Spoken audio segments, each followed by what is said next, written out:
ഒമാനുമായുള്ള ഇന്ത്യയുടെ സ്വതന്ത്ര വ്യാപാര കരാർ അന്തിമഘട്ടത്തിലേക്ക്. കരാർ ഏതാണ്ട് അന്തിമമായെന്ന് യൂറോപ്യൻ യൂണിയനുമായും യുഎസുമായുമുള്ള ചർച്ചകൾ പുരോഗമിക്കുകയാണെന്നും ഇന്ത്യൻ വാണിജ്യ വ്യവസായ മന്ത്രി പീയൂഷ് ഗോയൽ പറഞ്ഞു. കോംപ്രിഹെൻസീവ് എക്കണോമിക് പാർട്ണർഷിപ്പ് അഗ്രിമെന്റ് എന്ന് ഔദ്യോഗികമായി വിളിക്കുന്ന സ്വതന്ത്ര വ്യാപാര കരാർ ജനുവരിയിൽ യാഥാർത്ഥ്യമായേക്കുമെന്ന് ഇന്ത്യൻ മാധ്യമങ്ങൾ നേരത്തെ റിപ്പോർട്ട് ചെയ്തിരുന്നു. കരാർ ഏതാണ്ട് അന്തിമമായെന്ന് ഇന്ത്യൻ വാണിജ്യ വ്യവസായ മന്ത്രി പീയൂഷ് ഗോയൽ വ്യക്തമാക്കി. ഇന്ത്യയിൽ മാധ്യമപ്രവർത്തകരുമായി സംസാരിക്കുകയാണ് മന്ത്രി ഇക്കാര്യം പറഞ്ഞത്. സമഗ്ര സാമ്പത്തിക പങ്കാളിത്ത കരാറിനായുള്ള ചർച്ചകൾ 2023 നവംബറിലാണ് ഔദ്യോഗികമായി ആരംഭിക്കുന്നത്. ഇറക്കുമതിക്കും കയറ്റുമതിക്കുമുള്ള തടസ്സങ്ങൾ കുറക്കുന്നതായിരിക്കും സ്വതന്ത്ര വ്യാപാര കരാർ. ഇറക്കുമതി തീരുവ ഒഴിവാക്കുന്നതോടെ ഇരു രാജ്യങ്ങളിലേക്കും കൂടുതൽ ഉൽപ്പന്നങ്ങൾ കയറ്റി അയക്കാനും വ്യാപാരം ശക്തിപ്പെടുത്താനും അവസരമൊരുങ്ങും. ഇന്ത്യയിൽ നിന്ന് ഇരുമ്പ്, ഉരുക്കുൽപ്പന്നങ്ങൾ, ഇലക്ട്രോണിക്സ്, മിഷനറി, തുണിത്തരങ്ങൾ, മോട്ടോർ കാറുകൾ എന്നിവയുടെ കയറ്റുമതി ഒമാനിലേക്ക് വർദ്ധിക്കും. GCC രാജ്യങ്ങളിൽ ഇന്ത്യയുടെ മൂന്നാമത്തെ വലിയ കയറ്റുമതി കേന്ദ്രമാണ് ഒമാൻ.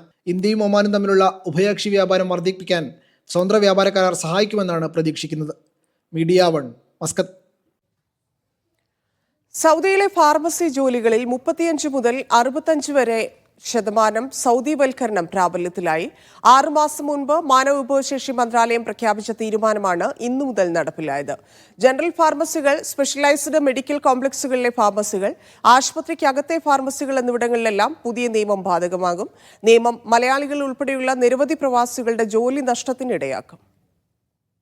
കഴിഞ്ഞ ജനുവരി 26-ന് മാനവവിഭവശേഷി സാമൂഹിക വികസന മന്ത്രാലയം പ്രഖ്യാപിച്ച ഫാർമസി മേഖലയിലെ സ്വദേശിവൽക്കരണം പ്രാബല്യത്തിലായി. പദ്ധതി നടപ്പിലാക്കുന്നതിന് സ്ഥാപനങ്ങൾക്ക് അനുവദിച്ച 6 മാസത്തെ സാവകാശം ഇന്നലെയോടെ അവസാനിച്ചിരുന്നു.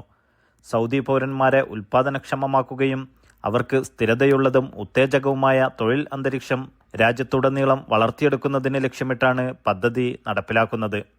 ആരോഗ്യ മന്ത്രാലയവുമായി സഹകരിച്ചാണ് പദ്ധതി. തൊഴിൽ വിപണിയിൽ പൗരന്മാരുടെ പങ്കാളിത്തം ഇതുവഴി വർദ്ധിപ്പിക്കാൻ കഴിയുമെന്നും മന്ത്രാലയം കണക്കുകൂട്ടുന്നു. വ്യത്യസ്ത വിഭാഗങ്ങളായി തിരിച്ചാണ് സ്വദേശിവൽക്കരണം നടപ്പിലാക്കുന്നത്. ജനറൽ ഫാർമസികളിലും സ്പെഷ്യലൈസ്ഡ് മെഡിക്കൽ കോംപ്ലക്സുകളിലും 35%, ആശുപത്രി ഫാർമസികളിൽ 65%, ഫാർമസ്യൂട്ടിക്കൽ ഫാക്ടറികൾ, മരുന്ന് മൊത്തവിതരണ കമ്പനികൾ, ഗവേഷണ സ്ഥാപനങ്ങൾ എന്നിവയിൽ 55% തസ്തികകളിൽ സ്വദേശികളെ നിയമിക്കാൻ നിർദ്ദേശിക്കുന്നതാണ് നിയമം. പദ്ധതി നടപ്പിലാക്കാൻ തയ്യാറാകാത്ത സ്ഥാപനങ്ങൾ പിഴയുൾപ്പെടെയുള്ള നിയമ നടപടികൾക്കും മാനവ വിഭവശേഷി മന്ത്രാലയത്തിന്റെ സേവനങ്ങൾക്ക് വിലക്കും നേരിടേണ്ടി വരും. General pharmacist, clinical pharmacist, administrative pharmacist, pharmacy technician എന്നിവ ഉൾപ്പെടെ 22 അംഗീകൃത തൊഴിലുകളാണ് സ്വദേശിവൽക്കരണ പരിധിയിൽ ഉൾപ്പെടുത്തിയിട്ടുള്ളത്. സ്വദേശി ഫാർമസിസ്റ്റിന്റെ ഏറ്റവും കുറഞ്ഞ വേതനം 7000 റിയാലായി നിശ്ചയിച്ചുള്ള ഉത്തരവും ഇന്നു മുതൽ പ്രാബല്യത്തിലായി.